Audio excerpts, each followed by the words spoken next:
Vamos começar então mais um fórum nosso da especialidade. Nós fazemos esses fóruns toda terceira terça-feira do mês e hoje houve a necessidade da mudança por conta do evento da sessão que aconteceu ontem, né, institucional, então a gente mudou para hoje. E normalmente a gente procura assim algum tema que seja um tema mais abrangente, que envolva alguma outra especialidade, até para a gente ter a possibilidade de discutir, de atrair mais colegas para participar da sessão. Então, eu gostaria de agradecer a Priscila e a Guilherme pela ideia aí do tema, a Guilherme por ter aceito nos brindar aí com essas informações. E então a gente vai hoje tratar de anestesia e sedação para procedimentos endoscópicos, a perspectiva da equipe. Guilherme vai apresentar, a Priscila vai debater e todo mundo aí na sala a gente pode participar de maneira bem democrática, vamos dizer assim. Né? Então, vocês dispensam maiores apresentações. Guilherme é anestesista do cardio, do São Rafael também atualmente, Guilherme, só do cardio? Sim, também. Do cardio do São Rafael, né, da equipe da Saga, que é a equipe que nos dá o suporte aí da anestesia nos dois hospitais. E Priscila é cirurgiã de formação, endoscopista, e também está na nossa equipe lá do cardio, atuando aí de maneira bem brilhante nas suas intervenções e exames. Então, a gente vai dar início, Guilherme, pode assumir aí. Vamos lá. Vocês estão vendo a tela aí, né? Estamos vendo, sim. Beleza. Então a ideia aqui não é trazer nenhuma aula, não tem por que dar nenhum tipo de aula para vocês, mas é basicamente discutir mesmo sobre alguns temas. Acho que todo mundo aqui me conhece, né? Eu sou anestesista aqui do cardiopulmonar e do São Rafael. Para começar, declaro que não tenho nenhum conflito de interesse em relação à indústria farmacêutica e de equipamentos médicos. Eventualmente, eu vou falar aqui de alguma medicação ou de alguma questão de equipamento, mas não tenho nenhum conflito de interesse em relação a isso. Meus conflitos são apenas relacionados aos serviços que eu trabalho, a SAGA, Serviço de Anestesia Garibaldi, que presta serviço no Hospital Cardiopulmonar, e a Clínica Valdir Medrado, no Hospital São Rafael, ambos hospitais da rede DOR. Primeiro ponto que eu trouxe é esse questionamento, que acho que já foi mais até discutido, hoje está mais um pouco tranquilo isso e razoavelmente bem estabelecido, principalmente aqui em Salvador, que é preciso anestesista para procedimentos endoscópicos, né? Eu trouxe aqui o primeiro posicionamento lá de 2009 da SGE, né, a Sociedade Americana de Endoscopia Gastrointestinal. Lá em 2009, eles publicaram esse posicionamento em relação à administração de Propofol para endoscopia por médico, ou por não anestesista, né? Não vou nem dizer médico, porque lá eles têm outros profissionais que fazem esse tipo de administração. E lá nesse posicionamento, já em 2009, eles falavam e traziam evidências que o Propofol é um sedativo que confere uma melhor qualidade para a realização dos exames, com alto grau de satisfação dos pacientes, uma recuperação rápida, isso agiliza os serviços, o paciente consegue ter uma previsibilidade maior, o serviço também da liberação dos pacientes com um elevado grau de segurança. E já nesse posicionamento também eles falavam que o Propofol ele é uma medicação segura para ser administrada por não anestesistas, mas que o profissional que está fazendo essa sedação, administrando essa medicação, ele precisa ter uma comprovada formação técnica. A legislação lá é diferente daqui em relação a essas formações. Precisa ter treinamento periódico de simulação em via aérea, suporte básico de vida, tratamento de complicações, mas que não anestesistas podem e estão habilitados a usar essa medicação. Aqui também no Brasil, qualquer médico, né, lá enfermeiros podem, aqui não, a sedação é um ato médico, mas aqui também qualquer médico estaria, em tese, permitido de fazer sedação com o Propofol, por exemplo. Mas a própria SGE, juntamente com outras associações, isso eu estou falando dos Estados Unidos, que acho que é quem tem mais literatura em relação a esses temas, eles têm uma publicação de 2014, que é um guideline sobre segurança de unidades que fazem endoscopia, né? Então, eles falam sobre diversos aspectos relacionados a essas unidades, né, desde pré-requisitos de estruturais, os tipos de procedimentos que podem ser em cada tipo de unidade, E uma das partes desse guideline, eles falam sobre a questão da sedação e o tipo de sedação necessária para cada procedimento e permitido em cada unidade dessas. E eles são bem categóricos, assim como outras sociedades, se a gente for procurar, que é a sedação profunda, que habitualmente é a sedação que acontece com a administração de Propofol, por exemplo, ela idealmente deve ser realizada por um anestesista ou enfermeiro anestesista, que não o médico que esteja realizando o procedimento. Então, mesmo lá nos Estados Unidos, e a SGE que traz essa série de evidências que não anestesistas podem administrar Propofol, eles recomendam que ela não deva ser administrada pelo médico que está fazendo o procedimento. Já em 2016 teve essa publicação, que foi uma publicação bem debatida em vários fóruns aí de discussão. É uma publicação enorme, ela utilizou dados de registro de mais de 3 milhões de colonoscopias realizadas lá nos Estados Unidos, e eles avaliaram e comparavam colonoscopias realizadas com ou sem a presença de serviço de anestesia. E eles concluíram, para a surpresa de muitos, que o risco geral de complicações após colonoscopia aumentava em pacientes que faziam procedimentos com a presença do anestesista. E aí eles questionavam se a adoção em larga escala da presença do anestesista seria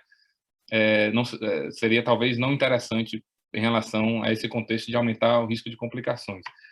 Uma vez publicado esse trabalho, houve uma enxurrada de editoriais e cartas aos editores trazendo alguns pontos de questionamento em relação à metodologia utilizada, a análise dos resultados que eles fizeram, e sabe-se que esse trabalho tem uma série de vieses, é um trabalho que é muito robusto, muito grande, mas ele tem uma série de pontos a serem discutidos, e ele até é um trabalho que ele mexe com uma coisa que seria mais plausível se imaginar, que seria mais seguro fazer com anestesista. Então, alguns pontos que eu acho que são válidos de discussão desse trabalho é a questão de que tipo de sedação a gente faz para cada procedimento, e aquela questão, a complicação que eles viram mais, por exemplo, era perfuração de cólon. Inclusive, um dos questionamentos do trabalho era esse, que eles não estratificaram nos grupos se a colonoscopia era ou não realizada juntamente com ressecção de lesões maiores, de polipectomias maiores, e que um dos editoriais que trouxe o questionamento desse trabalho, eles falavam que a maioria dos procedimentos que existia o chamamento do anestesista eram procedimentos que tinham intervenções maiores, e que talvez por isso o risco de complicação de perfuração tenha sido maior.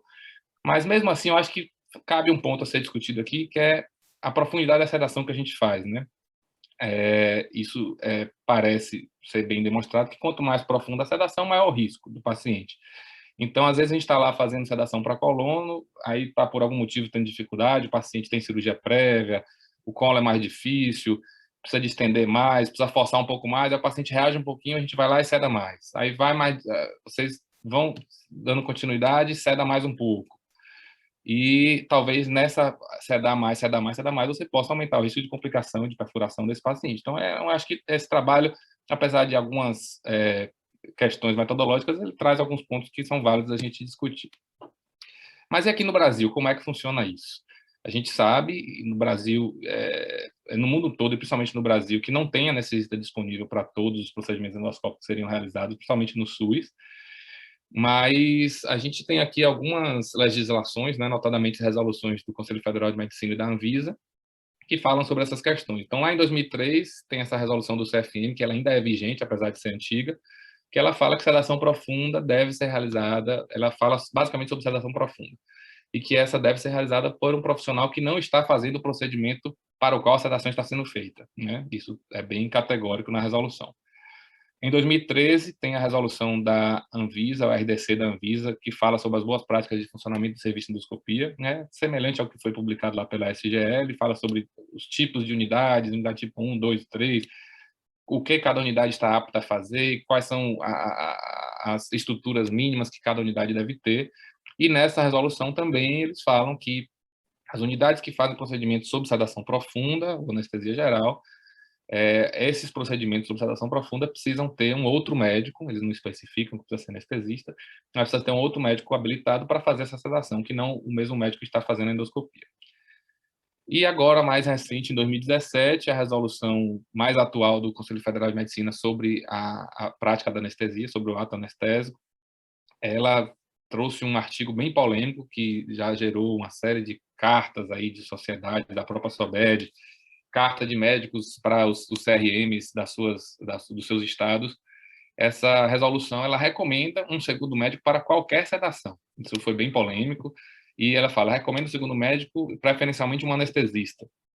Né? Isso foi bem polêmico, mas nos questionamentos que foram levantados, o próprio CFM, a Sociedade Brasileira de Anestesia, que participou da confecção dessa resolução, e outros CRMs, eles colocam que, na verdade, isso não é uma obrigatoriedade, é uma recomendação. Alguns médicos entendem que isso enfraquece, né? Você recomendar uma coisa e você não fazer essa recomendação, isso pode enfraquecer do ponto de vista jurídico aquele ato, mas os vários CRMs que foram consultados em São Paulo, no Paraná, eles emitiram pareceres dizendo que não, que o médico endoscopista, e essa invariavelmente é a prática, talvez até na maioria dos procedimentos feitos no Brasil, ele pode sim sedar o paciente, desde que seja, ou fazer a endoscopia sem outro médico, sem nenhuma sedação, mas desde que seja uma ausência de sedação ou uma sedação leve, no máximo moderado. Vou falar sobre esses níveis de sedação mais para frente.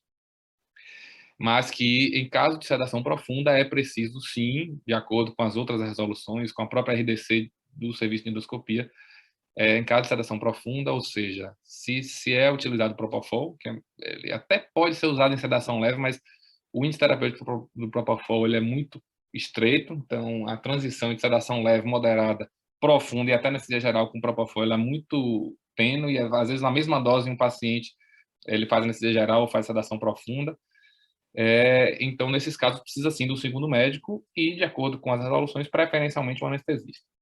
Aqui em Salvador, principalmente na medicina suplementar, nos hospitais privados, né, que atendem convênio, atende paciente particular, existe um alinhamento já, acho que na maioria dos lugares, entre o serviço de endoscopia, entre os hospitais e até mesmo entre as operadoras de plano de saúde, junto com a cooperativa de anestesia, que normalmente viabiliza a presença de um anestesista e que eu acredito que isso agregue qualidade e segurança à realização dos procedimentos, né? Mas a gente sabe que isso não é a realidade da maioria dos lugares, principalmente no Sistema Único de Saúde. Bom, partindo agora para a anestesia e sedação para os procedimentos endoscópicos, eu vou falar um pouco sobre avaliação pré-procedimento, jejum, falar alguma coisa sobre o manejo anestésico, sobre complicações, e no final eu trouxe alguns pontos, algumas questões práticas para a gente discutir. Então, na avaliação antes do procedimento, a gente é obrigado a fazer uma avaliação e documentar essa avaliação em todo o procedimento, né? Ainda que não seja paciente que passa pela consulta pré-anestésica em consultório, mesmo à beira do leito, antes da realização do procedimento, imediatamente a gente conversa com o paciente. Lá na cardio, no caso, a gente tem uma fichinha, o paciente preenche essa ficha, a gente na hora confirma com o paciente, pergunta algumas coisas que são de importância para a gente precisa documentar essa avaliação e, através de uma história clínica rápida do paciente direcionada e uma história de anestesias anteriores.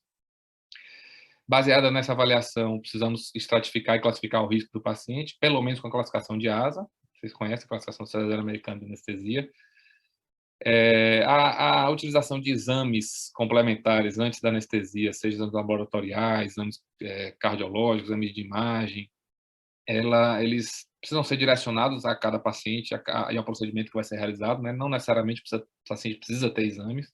Pacientes saudáveis, por exemplo, com procedimentos diagnósticos, eles, a rigor, poderiam fazer o exame sem nenhum, a procedimento sem nenhum exame prévio, mas lá na CAD a recomendação, normalmente quando o paciente liga para marcar, o pessoal do call center pede que ele leve os exames laboratoriais mais recentes e um eletrocardiograma, né? Que são um exame cardiológico mais básico. Mas isso não necessariamente é mandatório. Às vezes vocês ligam, o paciente está aqui, ele não tem nenhum exame, dá para fazer? A gente conversa com o paciente, dá para fazer, a maioria das vezes.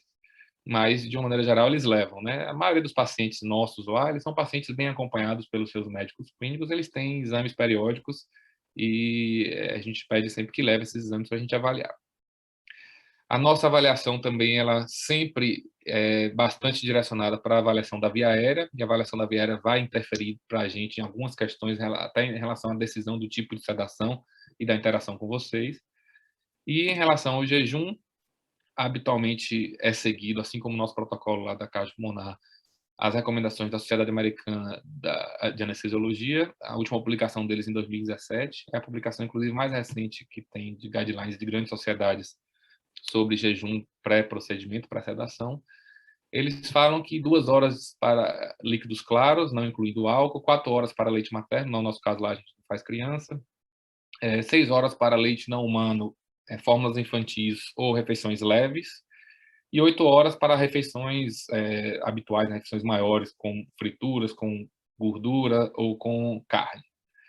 Importante que eles recomendam que eles caracterizam que é refeição leve. A refeição leve seria torrada ou cereal com líquido claro, e que essas recomendações, eles fazem essa ressalva, elas são recomendações para pacientes saudáveis. Então, a gente sempre deve relativizar o que está escrito na recomendação, esse é o nosso protocolo também, mas a gente tem que ficar atento que alguns pacientes, pacientes acamados, pacientes diabéticos, principalmente mal controlados, eles podem ter algum retardo no vazamento gástrico que, mesmo respeitando esses tempos aí de jejum, eles podem ter um volume de resíduo gástrico aumentado.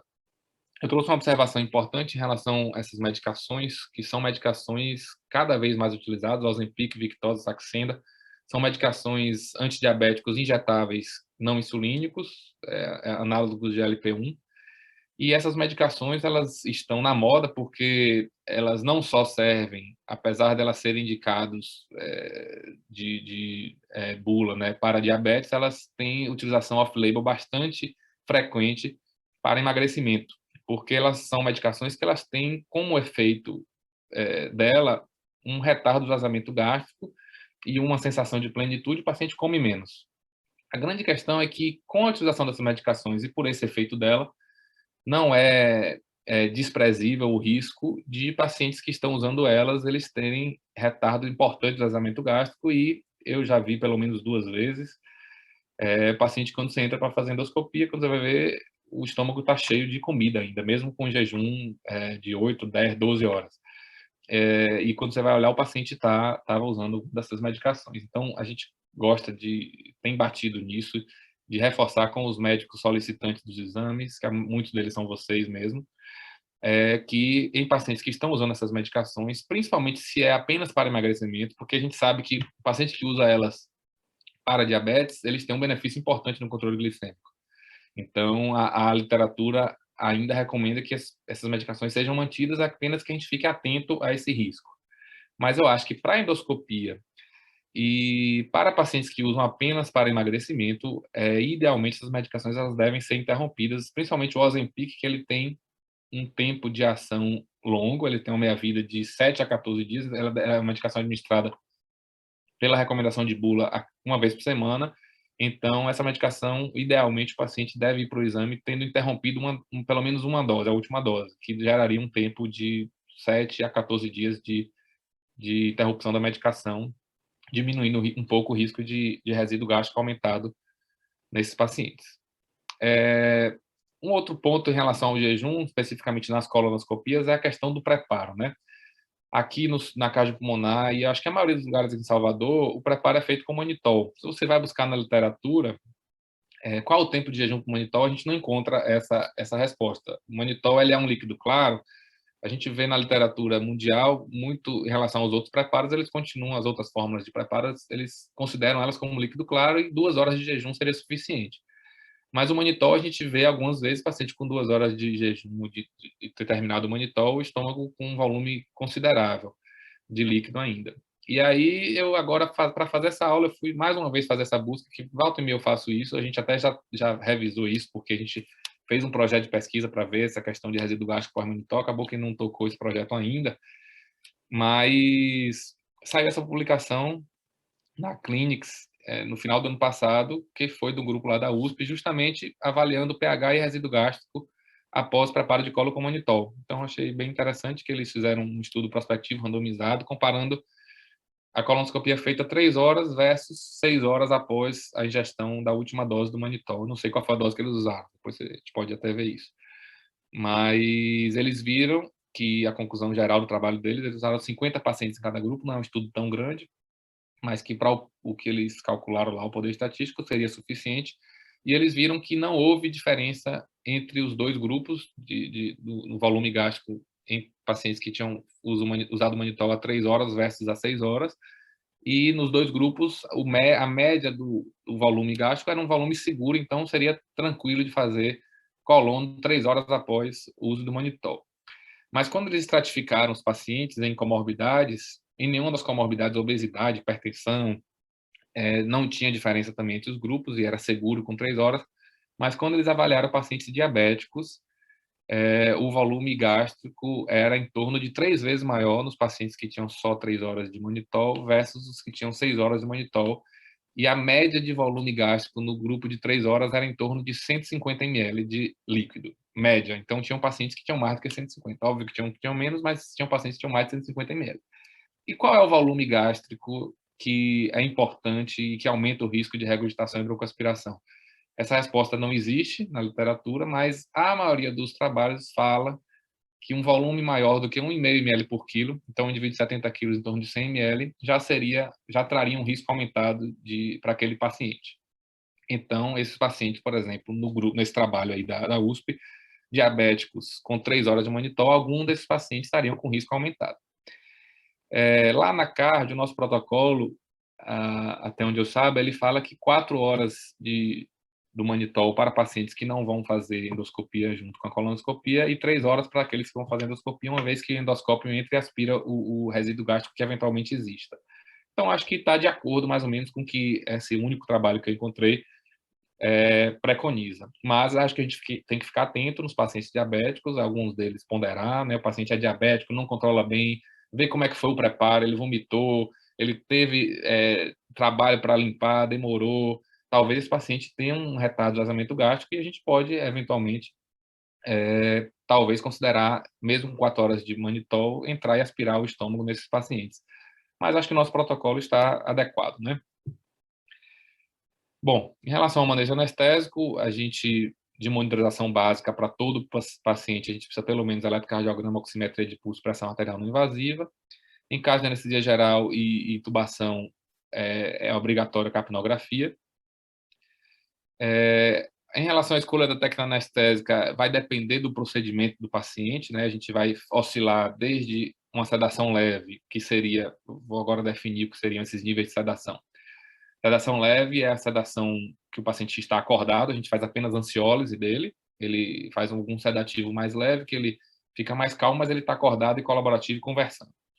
A sedação moderada, o paciente dorme, mas se você chama ele ou com estímulo verbal, com estímulo tátil, ele acorda e pode responder a gente. Essa é chamada, em alguma parte da literatura, por sedação consciente. A sedação profunda, o paciente ele dorme completamente, ele não responde se você chama ele, mesmo com estímulo tátil vigoroso, mas ele teria alguma resposta, ainda que seja um movimento ou um despertar, a um estímulo doloroso, uma incisão cirúrgica, por exemplo. E a anestesia geral, o paciente ele dorme profundamente também e não responde nem a estímulos doloroso cirúrgico. Normalmente, em sedação profunda e anestesia geral, a gente frequentemente pode precisar de alguma intervenção na via aérea, de abertura da via aérea ou de ventilação com pressão positiva, porque nessa profundidade de sedação de anestesia, o paciente pode ter algum grau de hipoventilação ou de insuficiência respiratória que a gente precisa abordar. Em relação à abordagem da via aérea, também vai depender do procedimento e das características do paciente, né? Se o paciente tem previsão de via aérea difícil, o risco de broncoaspiração, a gente tem que ficar atento nesses pacientes. Muitas vezes a gente precisa ou fazer com ele acordado, ou, se for optado ou necessária a sedação profunda, a gente caminhar mais para a anestesia geral e intubar esses pacientes. Depende também do posicionamento para o procedimento. A gente sabe que tem procedimentos, por exemplo, CPRE, que o posicionamento ele pode ser algo desafiante para a gente manipular a via aérea e talvez seja melhor intubar o paciente. Eu vou falar um pouco sobre isso também mais lá na frente. Em relação às complicações dos procedimentos endoscópicos, a complicação mais frequente, sem dúvida, é a hipoxemia. Ela é devida à hipoventilação por conta dos anestésicos, né? O opioide que a gente usa, o fentanil, eventualmente, o propofol, eles causam algum grau de depressão respiratória, seja uma apneia central mesmo, o paciente parar de respirar, ou seja uma hipoventilação, apneia por obstrução. e aí a gente pode ou não precisar fazer alguma intervenção, né? A gente sabe que é razoavelmente frequente, uma vez que a gente faz a dose do Propofol, principalmente endoscopia, que a gente precisa aprofundar um pouco na hora da passagem do aparelho, às vezes naquele momento ele faz algum tempo ali de apneia. Por isso que a gente, antes de aprofundar, enquanto o paciente ainda responde e tem algum grau de consciência, a gente pede para o paciente respirar, respire fundo e oferece oxigênio para poder você pré-oxigenar e diminuir a chance de hipoxemia naquele momento que ele vai fazer a apneia, que é muito frequente aquela apneia. A hipoxemia também pode acontecer por outras complicações mais graves, como o laringoespasmo, né? Às vezes a sedação está um pouco superficial, na hora da passagem do aparelho, estimula o paciente, ele faz laringoespasmo e para de ventilar. A gente pode precisar de alguma manobra, às vezes até de ventilar com pressão positiva, e tem que pedir para vocês tirarem o aparelho. A hipoxemia pode acontecer também por broncoaspiração, vou falar um pouco mais embaixo. Existem complicações também cardiovasculares, como arritmias, taquiarritmias podem acontecer, que estão mais relacionadas à condição clínica do paciente do que à sedação propriamente dita. Mas o mais frequente que a gente vê são as bradicardias e bradiacistolias, que são relacionadas a reflexo vagal, né, reflexo parasimpático por distensão de vísceras, menos frequente na endoscopia, bem mais frequente na colonoscopia, né, com insuflação do gás, alça, o paciente faz distensão de cólon e pode fazer bradicardia sistolia. A gente, algumas vezes acontece isso, a gente pode pedir, pode ser preciso pedir para vocês parar o exame um pouco, aspirar o cólon, às vezes recuar um pouquinho para desfazer alguma alça, enquanto a gente intervém com atropina ou com escopolamina, e o paciente retoma a frequência cardíaca e pode dar continuidade ao exame. Acontece com alguma frequência também queda da pressão arterial, isso são efeitos colaterais frequentes dos sedativos que a gente usa. O Propofol é uma medicação excelente, dá uma qualidade de sedação para a realização do exame muito boa, o paciente fica satisfeito e normalmente tem um despertar bem interessante, mas é uma medicação que tem um alto grau de depressão cardiovascular e a ocorrência de hipotensão não é infrequente com a sua utilização, principalmente a depender da doença de base, idade do paciente, e às vezes a gente precisa usar algum vasopressor para poder corrigir esse efeito colateral. Em relação à regurgitação e mucoaspiração, como eu falei, é uma complicação que é bem temida por nós, porque ela pode ser grave para os pacientes. Em endoscopia a gente vê menos, porque a maioria das vezes que o paciente chega para endoscopia, se existe algum resíduo gástrico, é um resíduo, na maioria das vezes, um resíduo aspirável por vocês. Então, vocês entram lá, aspiram rapidamente. Isso é uma coisa que eu gosto de pedir para vocês, que quando vocês entram com o aparelho, que vão logo para o estômago e aspire, né? Antes de ficar avaliando alguma questão no esôfago, se possível, descer e aspirar logo para a gente ajuda bastante. Mas a gente acha mais desafiador e acaba sendo mais frequente a ocorrência dessa complicação em colonoscopia, principalmente quando não tem endoscopia antes, porque vocês estão lá fazendo o exame, insuflando gás, muitas vezes pedindo palpação na barriga, virando o paciente barriga para cima, vira de lado. Esses movimentos, essas situações em exames às vezes mais difíceis, mais prolongados, aumentam consideravelmente o risco de o paciente regurgitar e, eventualmente, broncoaspirar, se o volume for grande e depender da forma que o paciente, da posição que o paciente esteja. Normalmente, a gente, em caso de identificação de regurgitação, se o paciente não já estiver de lado, a gente vira o paciente de lado. Se a maca permitir, a gente faz um pouco de cefalodeclive para tentar fazer com que a gravidade escorra esse líquido para fora e não para dentro da via aérea do paciente. A gente deve precisar, nesses momentos, de um aspirador. Essa é uma questão que, às vezes, a gente pode ter dificuldades, né? Às vezes, a gente vai fazer exame nas UTIs, só tem um aspirador que vocês estão usando, então a gente tem que ficar atento que pode precisar pegar emprestado o aspirador de vocês, mas o ideal, e se a gente for seguir o que está recomendado, é que tenha um aspirador específico disponível para a gente. Então, aspirar o paciente, ofertar oxigênio, eventualmente ventilar com pressão positiva. Idealmente, a gente não deve ventilar o paciente se ele não estiver desaturando, porque quando a gente ventila com pressão positiva, a gente pode levar o líquido que está sendo regurgitado para dentro da via aérea. Então, se o paciente está ventilando bem, só com posicionamento o líquido está escorrendo, a gente tenta parar um pouquinho, superficializar o paciente. Essa é a questão que a gente fala da profundidade da sedação. Se ele está com uma sedação muito profunda, o risco de aspiração é maior, porque ele perde a proteção de via aérea.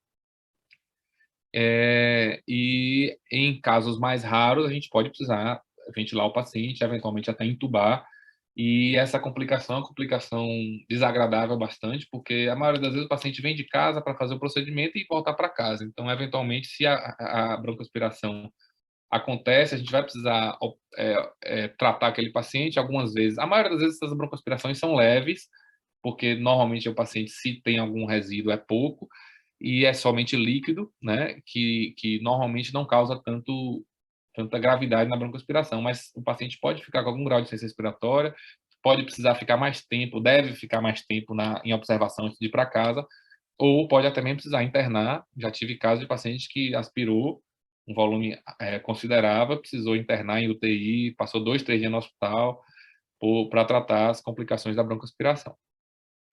E a complicação mais rara, graças a Deus, mas mais temida e mais desafiadora seria os pacientes que evoluem para uma complicação mais grave, com parada cardíaca, precisar reanimar esse paciente.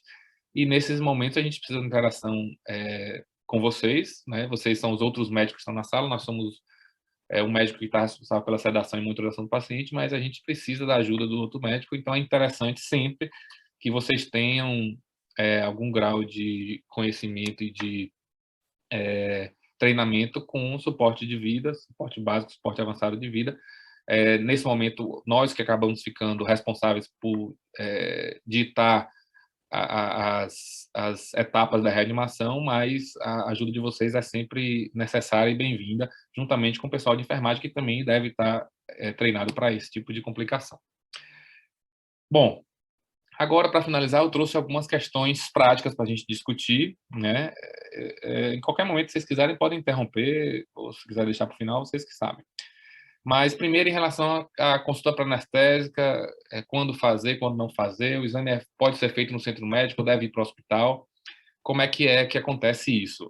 O último recomendação, o último triagem, o planejamento de triagem que eu pedi para Alexandre me passar, que acho que foi o último alinhamento dele com o Alan, dos pacientes que devem passar pela consulta pré-anestésica são esses, né? O IMC é maior do que 35, idade menor do que 14, maior que 76 anos, pacientes que usam mais do que 3 medicamentos e ou insulina e ou anticoagulante, ou paciente com internamento ou cirurgia nos últimos 90 dias. Então, na marcação, o call center faz essas perguntas e direciona o paciente ou não para a consulta pré-anestésica. Lá na consulta, a gente avalia esses pacientes e vê se muitos deles são tranquilos para fazer no centro médico mesmo.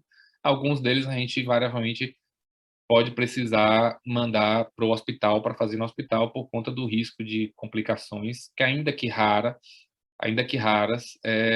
acontecendo essas complicações no centro médico, eles são ruins para a gente e para vocês também, no sentido de ter que tratar lá. A gente tem toda a estrutura do centro médico para tratar complicações, mas principalmente a necessidade de remoção de lá para ir para o hospital, ela é um pouco mais trabalhosa e desafiadora para a gente. Eu já precisei uma vez remover um paciente para lá, que o paciente não chegou nem a fazer o exame, mas ele chegou para fazer na hora que a gente ia começar a endoscopia, que monitorizou, ele estava com fibrilação atrial e estava com sintomas e estava um pouco desconfortável. A gente teve que levar para o hospital. A princípio seria um transporte tranquilo, mas mesmo nesse caso é desafiador, porque tem que chamar a ambulância, tem lá todo um protocolo do centro médico todo de como é a remoção desses pacientes, mas se a gente puder evitar ao máximo acontecer alguma complicação que precisa remover o paciente, é melhor, né? Então, alguns pacientes a gente acaba mandando para fazer no hospital. A gente sempre é bem disponível e aberto para vocês, então, toda situação que vocês tenham, ou de dúvida, ou de casos específicos, a gente recomenda que ligue para a gente. A Manuel, às vezes, liga para mim, Jardel, liga para Alexandre, para qualquer um de nós, para passar o caso, o que é o paciente. Recentemente mesmo eu fiz uma paciente lá com Jardel, endoscopia, a paciente tinha 80 e poucos anos, mas ela era bem compensada das comorbidades que ela tinha atividades habituais, era uma endoscopia diagnóstica, deu para fazer lá tranquilo, como a gente faz alguns. Mas a gente precisa sempre, e está sempre aberto para discussão com vocês nesses casos. Às vezes até essa questão de passar ou não na consulta pré-anestésica, porque o pessoal do call center, eles são cara crachá, eles veem essas perguntas e vai para a consulta ou não vai. Só que às vezes é um paciente que tem alguma questão burocrática ou pessoal que para ele é inconveniente ter que ir na consulta para anestésica, às vezes vocês ligam para a gente vê o que é o paciente, se for um paciente tranquilo, às vezes passa lá mesmo no centro médico, no dia da endoscopia a gente avalia e vê que dá para fazer e faz no mesmo dia. Lá no São Rafael, por exemplo, é um pouco diferente, porque lá só tem endoscopia dentro do hospital, mas lá a gente está caminhando, as últimas recomendações nossas de alinhamento com o Silom era de nenhum paciente precisar passar pela consulta pré-anestésica. Ainda não está funcionando isso, mas a gente já, entre aspas, autorizou, e desde que os pacientes e os médicos que solicitam saibam que, em alguns casos, eu acho que bem raros, eventualmente o paciente pode não dar para fazer naquele dia. Então, ele vai direto para a endoscopia, a gente lá avalia, e se a gente julga que por algum motivo o paciente não está apto e deve fazer alguma ajuste, seja de suspensão de medicação, seja de compensação de alguma comorbidade, aquele momento que ele iria para a endoscopia vai servir como uma consulta pré-anestésica dele. Então, evita do paciente ter que ir mais de uma vez para o hospital. Mas lá na cardio, como a gente é um centro médico, não é dentro do hospital, né, tem essas questões todas aí, eu acho que a gente ainda mantém, por enquanto, essa questão dessa triagem aí. Agora, falar um pouco sobre cada procedimento, alguns exemplos de procedimentos e pontos que acho que são importantes para a gente e para vocês em alinhamento com a gente. Então, por exemplo, endoscopia diagnóstica, ou gastrostomia, ou passagem de sonda enteral, são procedimentos que normalmente a gente faz as endoscopias diagnósticas eletivas lá no centro médico, as endoscopias de paciente internado faz nas unidades ou no centro cirúrgico, mas são procedimentos habitualmente feitos sobre sedação profunda, né? Normalmente a gente usa lá Propofol, algum opioide ou não, e que a gente vai variar a profundidade da sedação de acordo com o paciente, né? Se o paciente tem alguma questão relacionada à via aérea que a gente acha que pode ser arriscado para ele, ou de imaginar algum risco de estômago cheio, por exemplo, a gente acha que pode ser arriscado para ele fazer sedação profunda, a gente conversa com o paciente, faz com sedação consciente, analgesia só, anestesia tópica, e quando a gente explica o paciente, isso é bem importante. Quando a gente explica ao paciente o motivo pelo qual a gente acha mais arriscado fazer uma sedação profunda, normalmente o paciente entende e tolera bem o exame, né? A gente consegue fazer com um grau de satisfação bem interessante. Nesses exames, o momento crítico para a gente é a passagem do aparelho pela orofaringe, pelo crico, né? Um momento de maior estímulo e é um momento que a gente normalmente precisa que o paciente, se for optado por sedação profunda, esteja com uma profundidade da sedação maior.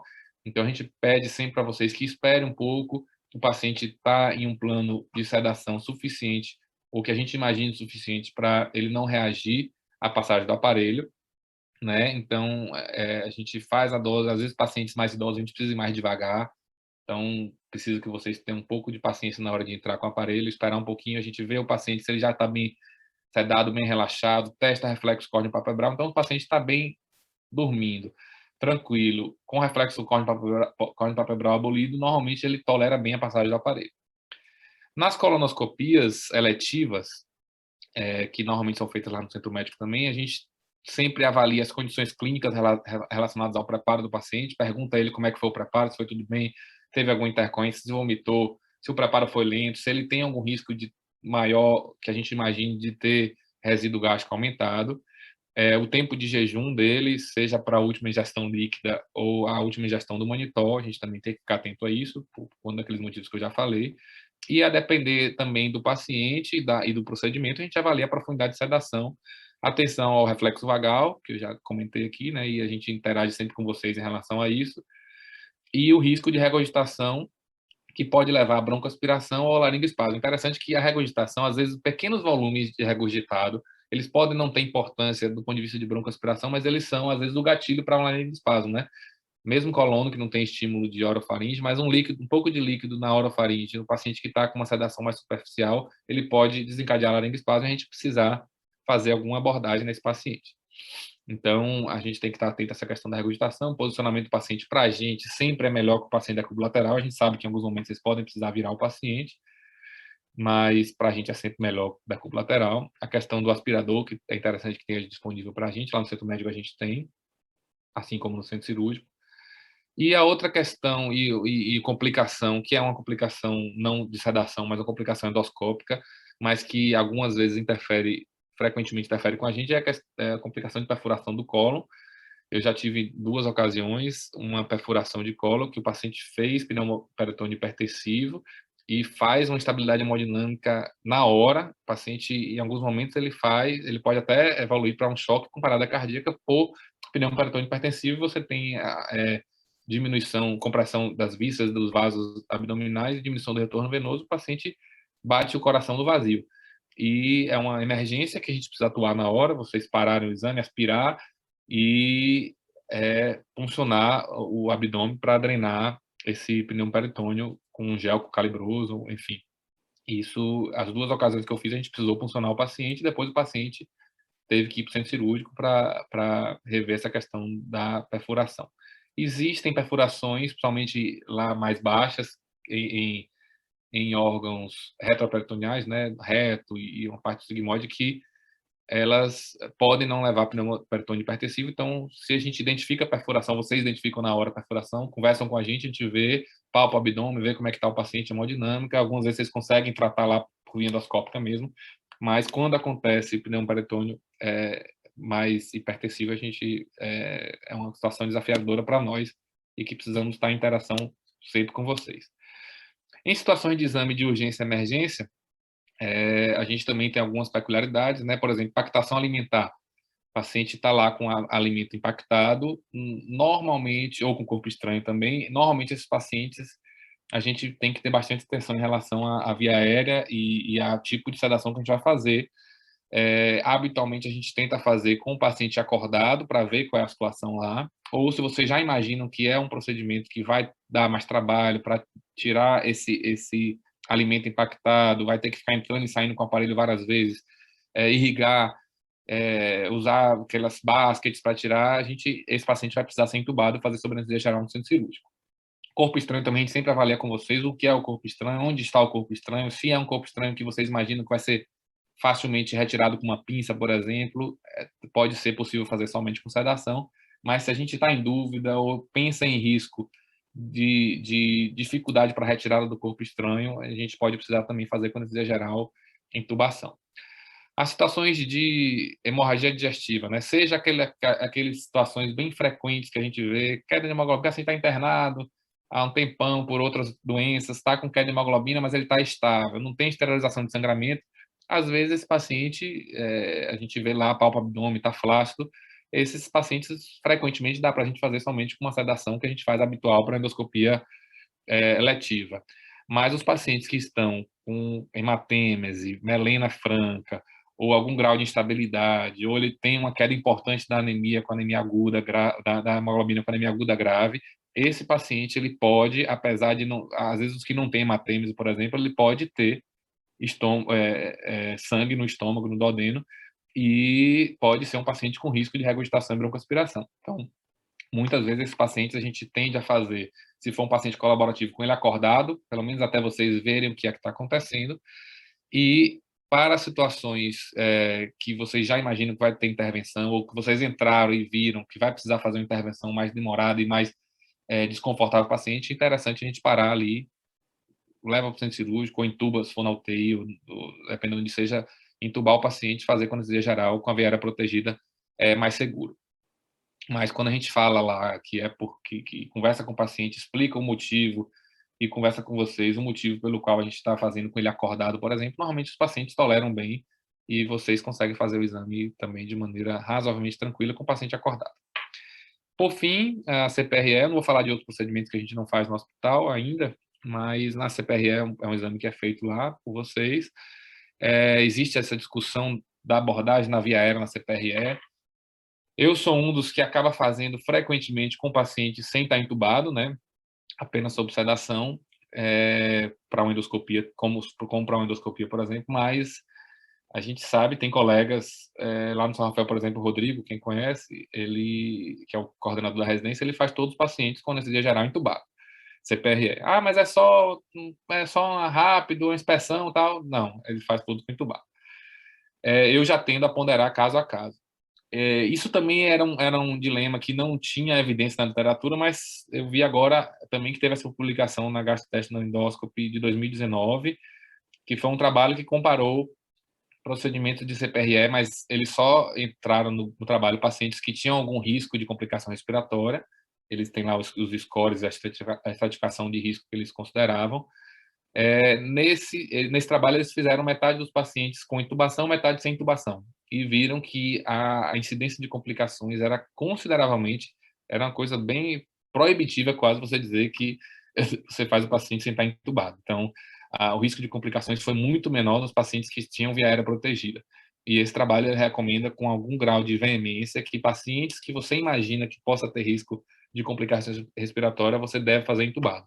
Então, essa foi uma publicação que meio que está embasando, na atualidade, você tem um limiar menor para entubar os pacientes para CPRE. Ainda assim, eu gosto de conversar com vocês, ver o paciente, qual é o perfil do paciente, mas eu acho que, baseado nessa publicação, que foi bem impactante, a gente deve, talvez, ter um limiar menor para entubar o paciente para fazer CPRE. Beleza? Acho que era basicamente isso. E gostaria de, mais uma vez, agradecer a Guilherme, a Priscila. Acho que realmente foi ótimo. Além de trazer várias informações muito importantes, eu acho que instigou a gente aí para algumas outras coisas. Beleza, então, nós muito que obrigado, agradecemos. Parabéns mais uma vez. Mais uma vez, nos colocamos à disposição de vocês, né, para essas questões todas aí. Muito obrigado. Boa noite, gente. Obrigada, Guilherme. Boa noite, gente. Valeu, gente. Boa noite. Obrigado aí. Boa noite. Um abraço. Boa noite.